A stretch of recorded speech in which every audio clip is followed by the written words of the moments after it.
So today the story is The Emperor and the Nightingale. The story I am going to tell you happened in China a great many years ago. पुरानी story है. It happened in China. The emperor's palace was the most beautiful in the world. ये तो होता ही है कि emperor का palace सबसे सुंदर पैलेस होता है पूरे वर्ल्ड में. तो उस एम्परर का पैलेस बहुत ब्यूटीफुल था. It was built entirely of porcelain. आपको हम नेट पर दिखाएंगे. पोर्सलिन एक टाइप का मटेरियल होता है, जैसे जैसे प्लेट्स और ये सब बनती हैं कांच की. तो उसका पूरा का पूरा चाइना में जो राजा का पैलेस था वो पोर्सलिन से बना हुआ था. अ white substance made of clay use for decorating many things. क्या होता है porcelain? It is a white substance. एक वाइट कलर की चीज़ बनती है, क्ले से बनती है वो, और वो डेकोरेशन के काम आती है. तो राजा का जो महल था वो पोर्सलिन का बना हुआ था. Porcelain PORCELAIN. वो कैबरी पे ज़्यादा ध्यान दो. The garden had the loveliest of the flowers. Garden में इतने सुंदर फ्लावर्स थे, loveliest of the flowers. And beyond it there was a forest. और दूर उसके देखो, बियॉन्ड मतलब उसके वहां पर जाकर देखो तो वहां पर क्या था? एक फॉरेस्ट था. With lofty trees. लॉफ्टी मतलब वेरी हाई. लॉफ्टी मतलब very high. That slope down to the deep blue sea. और वो ट्रीज जो थे ऐसे लग रहा था वो स्लोप डाउन हो रहे थे, क्योंकि जो ब्रांचेस भी तो होते हैं ना ट्री के, और वो डाउन उनके स्लोप कहाँ पर आ रहे थे? Near the deep see that was blue in colour. In one of these trees lived a nightingale who sang so beautifully that even the fisherman who had so many other things to do would stop and listen. इतना मीठा बोलती थी Nightingale कि fisherman के पास इतना काम होता था तब भी वो अपना सारा काम छोड़कर उसकी सुनना उसको शुरू कर देता था. Travelers from every country in the world came to the emperor's beautiful city. Travellers उस सिटी में ज़रूर आते थे. And on their return home they wrote books describing the nightingale as the most beautiful of all. जब भी कोई भी traveller वहाँ पर घूमने आता था तो वो क्या करता था? वो आने के बाद इतनी ब्यूटिफुल उसे नाइटिंगेल का सॉन्ग लगता था कि वो उसके बारे में ज़रूर लिखता था. Some of these came into the hands of the emperor. और कुछ ऐसी चीज़ें एम्परर के हाथ में लगी, कुछ ऐसी किताबें एम्परर के हाथ में लगी. What is this? I know nothing of any nightingale. मुझे तो कोई नाइटिंगेल के बारे में कुछ पता ही नहीं है. Something it appears may be learned from books. ऐसा लग रहा है मैंने कुछ बुक्स में से पढ़ा है. Then he called one of his lords in waiting. Lords in waiting का मतलब है जो उनकी हेल्प करते हैं, जो हेल्प करते हैं, वहाँ पे होते हैं ना, खड़े होते हैं ना जो लोग सेवा में उनकी. Lords in waiting and ordered him to bring the nightingale to the palace. भाई इतनी अच्छी नाइटिंगेल है, इतनी कमाल की नाइटिंगेल है, जाओ उसे लेकर आओ. My song sounds best in the green woods said the birds when lords in waiting told the nightingale of the emperor's wish, but still she came willingly. My song sounds best in the green woods. कह रही जंगल में, forest में मैं बहुत अच्छा गाती हूँ.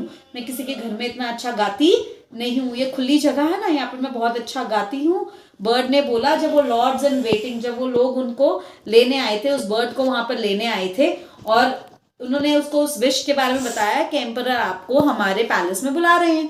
तो उसने कहा मैं चल तो जाती हूँ, I will accept your wish willingly. मैं चलूंगी, विलिंगली मतलब खुद से चलूंगी, लेकिन मैं एक बार बता दूं कि मैं बहुत अच्छा गाना यहाँ वुड्स में ही गा पाती हूँ और कहीं गा नहीं पाती हूँ. The palace was elegantly decorated for the occasion. Nightingale को सुनने के लिए पैलेस बहुत अच्छा डेकोरेट करा गया. The walls and the floors of porcelain glittered. चमक रहे थे. ग्लिटर्ड मतलब चमक रहे थे. In the light of 1000 lamps. 1000 lamps लगा रखे थे. तो वाइट कलर का जो फ्लोर था पोर्सलिन का बना हुआ, वो बहुत ज्यादा चमक रहा था. In the centre of the great hall a golden perch had been fixed for the little nightingale to sit on.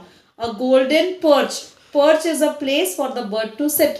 तो बर्ड को बैठने के लिए हॉल के बीच में, in the middle of the, वहां पर हॉल में अ गोल्डन पर्च, एक छोटी सी जगह थी जहाँ पर वो बर्ड बैठ सके. वो गोल्डन कलर की थी, उसे फिक्स करा गया था ताकि वहाँ पे नाइटिंगेल बैठ जाए, बर्ड बैठ जाए और वो सिंग करे. The whole court was present, पूरा के पूरे कोर्ट में जितने भी लोग थे सब उसको सुनने के लिए वहां पर प्रेजेंट थे. The Nightingale sang so sweetly that tears came into the emperor's eyes. Emperor रोने लग गया. and then rolled down his cheeks and the song touched everyone's heart. सबके दिल को छू जाने वाला गाना उसने गाया. The emperor decreed, decree का मतलब ordered, decree, DECREED, that the ordered that the nightingale was to remain at court, कि अब ये आज से कोर्ट पे ही, हमारे यहाँ ही कोर्ट में ही रहेगी.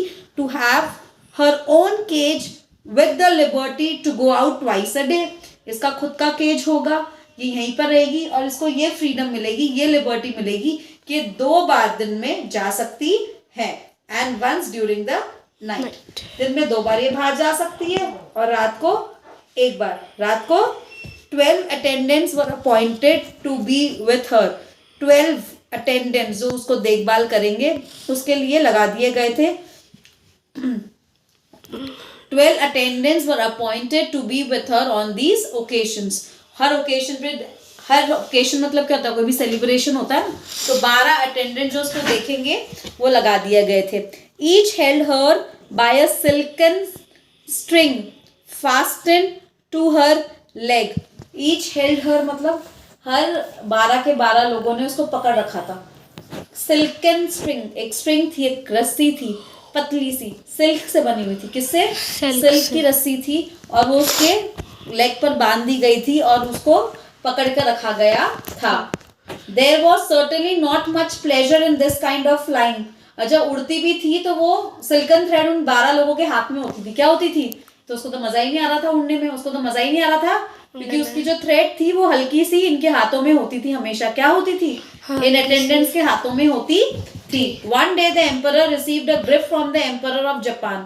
एक दिन एम्परर को एक गिफ्ट मिली. क्या मिली? Gift from the emperor of Japan. कोई और राजा ने उसको गिफ्ट भेजी, जापान के राजा ने उसे गिफ्ट भेजी. It was an artificial Nightingale covered with diamonds. एक आर्टिफिशियल नाइटिंगेल थी और वो पूरी की पूरी किससे कवर्ड थी? डायमंड से. रूबीज, सफायर्स, ये सारे के सारे अलग अलग क्या होते हैं? ये सारे के सारे अलग अलग क्या होते हैं? मटेरियल. नहीं, ये रूबी, सफायर और डायमंड्स, ये स्टोन्स होते हैं अलग अलग, बहुत कीमती, बहुत महंगे स्टोन्स होते हैं. क्या होते हैं? बहुत महंगे स्टोन. तो उसको कवर कर दिया. As soon as the clockwork bird, clockwork मतलब made like a clock with springs and wheels, with springs and wheels. तो वो जो बर्ड थी वॉज वुंड अप. वुंड मतलब जब उसमें चाबी भर देते थे, it could sing like the real one. वो असली नाइटिंगेल के जैसे सिंग कर पाती थी, बट विदाउट गेटिंग टायर्ड. और वो थकती भी नहीं थी क्योंकि वो असली बर्ड तो थी नहीं, और वो असली बर्ड के जैसे सिंग करती थी और वो थकती भी नहीं थी. And it could move its glittering tail up and down. और ऐसा बनाता है कि उसकी टेल भी अप एंड डाउन मूव होती थी. This is very beautiful exclaimed all who saw it. सबने बोला अरे वाह ये तो बहुत अच्छी है, कितनी सुंदर अपनी पूंछ हिलाती है, देखो ऊपर नीचे, और ये तो थकती भी नहीं है, और तो गाती भी बहुत सुंदर है. जितनी चाबी भरो ये गाती रहती है तो थकती भी नहीं है. So the artificial bird was placed on the silk cushion close to the emperor's bed. Cushion होता है तकिया. सिल्क का मतलब राजा या तो भाई कॉटन के कपड़ों पे थोड़ा ना सोएगा, हर चीज सिल्क महंगी चीजों से बनी हुई है. तो कुशन के पास, उसके बेड के पास उस बर्ड को रख दिया. No one noticed the little grey nightingale when she flew out of the open window. किसी ने भी नाइटिंगेल को नोटिस भी नहीं करा कि वो विंडो से बाहर चली गई. Back to her own green woods. All the courtiers blamed her and said she was a very ungrateful creature. कोई इस पे ध्यान नहीं देता था क्योंकि वो नई वाली आ गई थी ना नाइटिंगेल, आर्टिफिशियल वाली. तो सबने किसको ब्लेम करा? सबने ये वाली रियल नाइटिंगेल को ब्लेम करा कि कितनी अनग्रेटफुल है, देखो इसको शर्म ही नहीं आती. किंग ने इसको एक पर्च जगह दे दी, वो भी गोल्डन पर्च दिया. उसको इतने कोर्टियर्स दे, इतना आराम दिया, इतना अच्छा खाना दिया, तब भी कितनी अनग्रेटफुल है. ये तो चली गई, ये तो, पर क्या वो अनग्रेटफुल थी? नहीं, अनग्रेटफुल तो उन्होंने उसका किया. वो बेचारी गाना गाने आई और उसको उड़ने तो दिया, लेकिन उसके पैर बांध दिए सिल्कन थ्रेड से, और एक एक थ्रेड वो सारे लोगों के हाथों में होते थे, कोर्टियर्स के हाथों में होते थे ना. 5 years passed. The emperor listened to the clockwork nightingale so often that it broke down and could not be played once a year. इतना सुनता था वो उसको, इतना सुनता था, 5 साल तक वो सुनता रहा उसको, और कि वो टूट गई and could only be played once a year. Could only be played once a year. अब उसको सिर्फ एक ही बार साल में, भाई टूट गई थी ना, तो अभी एक ही बार साल में उसको सुन पाता था, ज्यादा चलाएगा तो वो बिल्कुल ही टूट जाएगी, तो अब ज्यादा उसको बार बार चला नहीं पाता था. Then a real grief came upon the land. फिर एक बहुत बड़ा दुख आ गया. क्या आया? The emperor fell gravely ill. Gravely मतलब मरने वाली हालत हो गई उसकी. Gravely ill मतलब मरने वाली हालत हो गई. One night the courtiers thought that he would not live much longer, so they went to pay homage to his successor. उनको क्या लगा कि अब तो ये ज्यादा नहीं जिएगा, अब इसके बाद यहाँ का राजा कौन बनेगा, कौन बनेगा? तो उन्होंने कहा कि अब हम राजा कौन बनेगा इसके बाद. तो music mumbled the emperor as he lay cold and pale in his royal bed. जो आएगा वो तो मरना ही है, तो तय है. तो music mumbled the emperor. Mumbled क्या होता है? मम्बल्ड गूंजने लगी उसकी आवाज. The emperor as he lay cold, वो पड़ा रहा pale in his royal bed, but the bird remain silent. There was no one to wind it. अब क्या कोई भी उसको वाइंड करने वाला नहीं था. बर्ड तो तभी बोलेगी ना जब कोई वाइंड करेगा, वो तो पड़ा हुआ था cold. Suddenly there came through the open window the sound of sweet music. वहां पर एकदम से स्वीट म्यूजिक की आवाज आई. क्या आई? स्वीट म्यूजिक की आवाज. Outside on a bough of a tree. On a bough of a tree. 3-4 है मीनिंग्स इसके हम निकालने वाले हैं. One is homage, one is mumbled, and one is bow. क्या है? Ma'am, degree also. Degree. Okay. 4 हम निकालने वाले हैं यहाँ पर, जो बिल्कुल ही न्यू वोकैबुलरी है आपके लिए. Right? So, but the word remained silent. There was no one to wind it up. Suddenly there came through the open window the sound of sweet music. Outside on the bough of a tree sat the real nightingale. Said the real nightingale. She had heard of the emperor's illness and had therefore come to sing to him of hope and trust. उसे पता चला कि राजा बीमार है, तो उसने क्या किया? वो आई वहां पर और होप मतलब उसने राजा को हार ना मानने के लिए बोला और भरोसा रखने को बोला, ट्रस्ट भगवान पर रखने को बोला कि वो ठीक हो जाएगा. तो उसने ऐसा गाना गाया. As she sung, the emperor fell into a sweet sleep. वो सो गया. When he awoke, strengthened and restored. Strengthened का मतलब होता है जब उसमें बहुत सारी ताकत वापस भर गई, और restore मतलब strength मतलब ताकत आना, और restore का मतलब उसने ताकत भर ली अपने अंदर, वापस restore कर ली, अपने अंदर भर ली. The sun shone brightly through the window. सन भी बहुत अच्छे से शोन कर रहा था, पॉजिटिव डे था. हमारा जो राजा था, द प्रिंस है, वो भी उठ गए थे, वो स्ट्रेंथन थे, उनमें ताकत थी और उनमें सारी ताकत उन्होंने रिस्टोर कर ली थी, मतलब इकट्ठा कर ली थी. You must always remain with me, said the emperor. You shall sing only when it pleases you. मेरे लिए गाने की जरूरत नहीं है, जब तेरा मन हो, जब तुझे खुशी हो, when you feel pleasing, you can sing for me. And I will break the artificial bird into 1,000 pieces. I will break the artificial bird into 1,000 pieces. No, do not do that, replied the nightingale. I cannot live in the palace, but let me come when I like. I cannot live in the palace, but please let me come when I want to come, okay?